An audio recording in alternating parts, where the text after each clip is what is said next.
Hey guys, welcome back. Let's dive into Esther 2. Yesterday, when we left off, Esther 1 kind of set the scene for the whole story. And basically, the king was not happy with his wife, and he wasn't happy with the queen.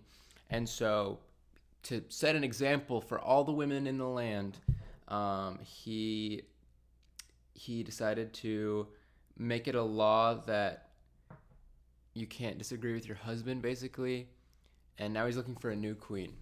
So, pretty classy guy, I would say. All right, chapter 2. But after Xerxes, who's the king? I think it's Xerxes. Xerxes, the king. But after Xerxes' anger had subsided, he began thinking about Vashti, the queen, and what she had done and the decree he had made. So his personal attendant suggested, "Let us search the empire to find beautiful young virgins for the king." Gross. So I guess it's not a new phenomenon that the elites have a taste for a bit of the younger folks. It's always been a thing, I guess. Let the king appoint agents in each province to bring these beautiful young women into the royal harem at the fortress of Susa. Haggai, the king's eunuch in charge of all the harem, will see that they are all given beauty treatments. After that, the young woman who most pleases the king will be made queen instead of Vashti. This advice was very appealing to the king, so he put the plan into effect. Okay. So basically they are saying they're going to find a bunch of young women, they're going to give them beauty treatments, and then they're going to send them to the king.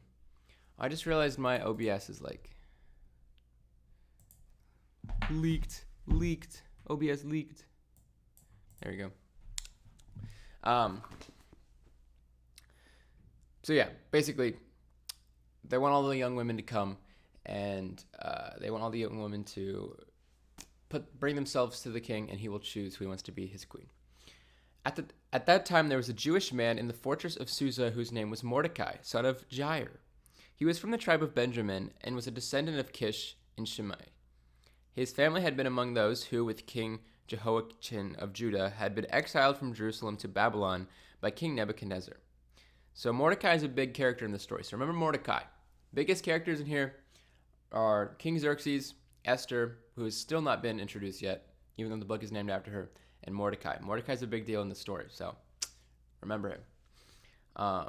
This man, Mordecai, had a very beautiful and lovely young cousin, Hadassah, who was also called Esther. So Esther is finally introduced. Esther is Mordecai's cousin, a very beautiful woman named Esther.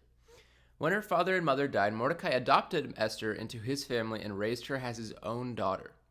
As a result of the king's decree, Esther, along with many other young women, was brought to the king's harem at the fortress of Susa and placed in Haggai's care. Haggai was very impressed with Esther and treated her kindly. He ordered a special menu for her and provided her with beauty treatments. He also assigned her 7 maids, specially chosen from the king's palace, and he moved her and the maids into the best place in the harem. I don't know what that word means, so I'm saying it different every time. I don't know. So it seems like Esther's already getting some special care here.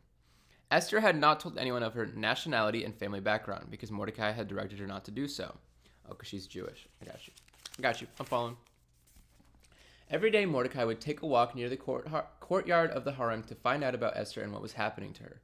Before each young woman was taken to the king's bed, oh man, I forgot this is like gross because I remember the VeggieTales version of this, and it was more like about how pretty they are, not how much they please the king. That's pretty nasty.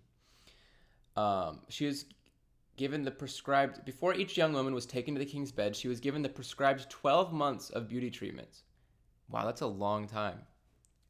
12 months of beauty treatments. 6 months of oil of myrrh, followed by 6 months with special perfumes and ointments. Interesting. When it was time for her to go to the king's palace, she was given her choice of whatever clothing or jewelry she wanted to take from the harem.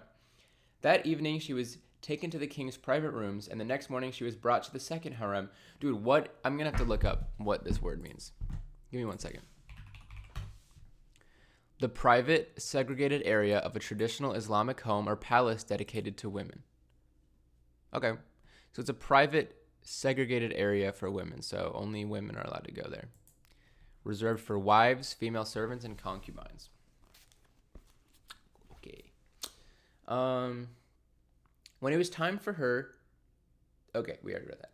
That evening, she was taken to the king's private rooms, and the next morning she was brought to the second harem where the king's wives lived. There she would be under the care of Shashgaz, the king's eunuch in charge of the concubines. She would never go to the king again unless he had especially enjoyed her and requested her by name. This guy's got too much power. No one man should have all that power. Kanye West. Esther was the daughter of Abihail, who was Mordecai's uncle. So many names to keep track of, but I think most of you just need to remember King Xerxes, Esther, Mordecai, and then everyone else is kind of just like a background character. Mordecai had adopted his younger cousin Esther. We already knew that. When it was Esther's turn to go to the king, she accepted the advice of Haggai, the eunuch in charge of the harem. She asked for nothing except what he suggested, and she was admired by everyone who saw her. Esther was taken to King Xerxes at the royal palace in the early winter of the 7th year of his reign, and the king loved Esther more than any of the other young women.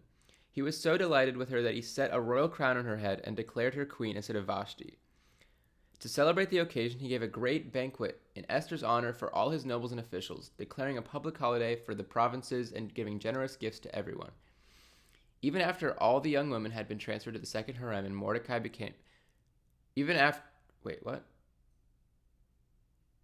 after all the young women had been transferred to the second harem and Mordecai had become a palace official, Esther continued to keep her family background and nationality a secret. She was still following Mordecai's directions just as she did when she lived in his home. So they don't want them to know that they're Jewish, I'm pretty sure.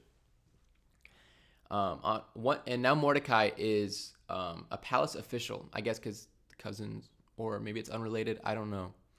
One day, as Mordecai was on duty at the king's gates, two of the king's eunuchs, Bigthana and Teresh, who were guards at the door of the king's private quarters, became angry at King Xerxes and plotted to assassinate him. Sorry, I lost my place. But Mordecai heard about the plot and gave the information to Queen Esther. She then told the king about it and gave Mordecai credit for the report. When an investigation was made and Mordecai's story was found to be true, the two men were impaled on a sharpened pole. This was all recorded in the book of history of King Xerxes' reign. What? Reign. The book of history of King Xerxes' reign. Okay. So it seems like Esther and Mordecai are both making their way up the ranks. Esther's the queen all of a sudden, and Mordecai's a palace official, and, King Xerxes likes him a lot now because he basically saved him from getting assassinated. So they're both making their way up the ranks, right? So we're still kind of just setting the stage for the real tea of the story, but interesting book so far. Interesting book. I like this book. It's a good book. I like the stories, The stories are what really makes me hyped about reading the Bible. But yeah, that's about it. That's chapter 2, Esther chapter 2. W story. 1 chapter a day. I'll see you guys tomorrow for Esther 3. All right. Bye guys. See ya. Bye bye bye bye bye bye.